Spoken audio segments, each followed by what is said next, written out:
شروع اللہ کے نام سے جو بڑا مہربان نہایت رحم والا ہے۔ مسجد کی اسپیکر والی الماری جو بغیر تالے کے ہے، ایک دن اذان دینے کے لیے مؤذن صاحب نے اسپیکر کا بٹن کھولا تو اسپیکر کی مشین تو چلی مگر آواز ہارن تک نہ جاتی تھی۔ بوڑھے مؤذن صاحب نے مشین اور الماری بند کر کے بغیر اسپیکر کے اذان دی۔ جب نمازی آئے تو مؤذن صاحب نے ایک نوجوان کو اسپیکر چیک کرنے کو کہا۔ اس نے دیکھا تو ہارن کی جانب جانے والی تار ایسے کٹی اور چھلی ہوئی تھی جیسے کسی نے چھری سے کاٹنے کی کوشش کی ہو۔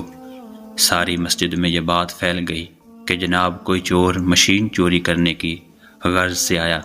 اچانک کسی کی آہٹ سنائی دینے پر وہ کام نامکمل چھوڑ کر بھاگ گیا۔ اب چور تلاش کرنے کی صدا لگائی گئی۔ محلے کے فلاں اوباش کی یہ حرکت ہو سکتی ہے۔ دوسرے نے کہا فلاں چھوکرا بری صحبت میں اٹھتا بیٹھتا ہے، اس کی کار ستانی ہو سکتی ہے۔ تیسرے بابا جی نے کہا فلاں گھر والا لڑکا 2 سال سے پہلے چوری کے کیس میں پکڑا گیا تھا، مجھے تو اس پر شک ہے۔ غرض کہ جتنے منہ اتنی باتیں۔ ظاہر ہے کسی کا گھر تو تھا نہیں کہ جب تک کوئی فیصلہ نہ ہو جاتا مجلس برخاست نہ ہوتی۔ سب اپنی بولی بول کر آہستہ آہستہ بنا کوئی فیصلہ کیے مسجد سے رخصت ہو گئے۔ تار جوڑ دی گئی، اذان کی آواز آنا شروع ہو گئی۔ ہر نماز پہ بات چھڑتی اور مختلف چوروں پہ تبصرے ہوتے رہے۔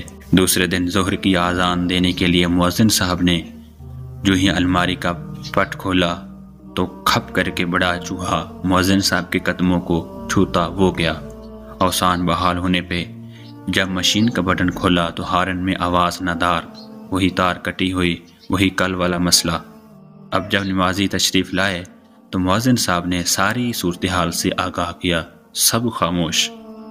ہمارے اکثر جھگڑے مفروضوں پہ قائم ہوتے ہیں، دشمنیاں شک کی بنیاد پہ ہوتی ہیں، نفرتیں گمانوں کی وجہ سے پیدا ہوتی ہیں۔ اکثر وہ کچھ نہیں ہوتا جو ہم سوچ رہے ہوتے ہیں۔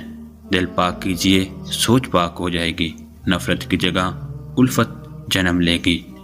اس پیغام کو دوسروں تک پہنچائیے تاکہ اللہ تعالیٰ کسی کی زندگی کو آپ کے ذریعے بدل دے۔ آج کا ورک تمام ہوا لیکن مدح ابھی باقی ہے۔ ویڈیو کیسی لگی لائک اور کمنٹ ضرور کیجیے گا۔ مزید ویڈیوز سننے کے لیے ہمارے چینل کو سبسکرائب اور گھنٹی کے بٹن کو ضرور دبائیے گا۔ اللہ حافظ و نگہبان۔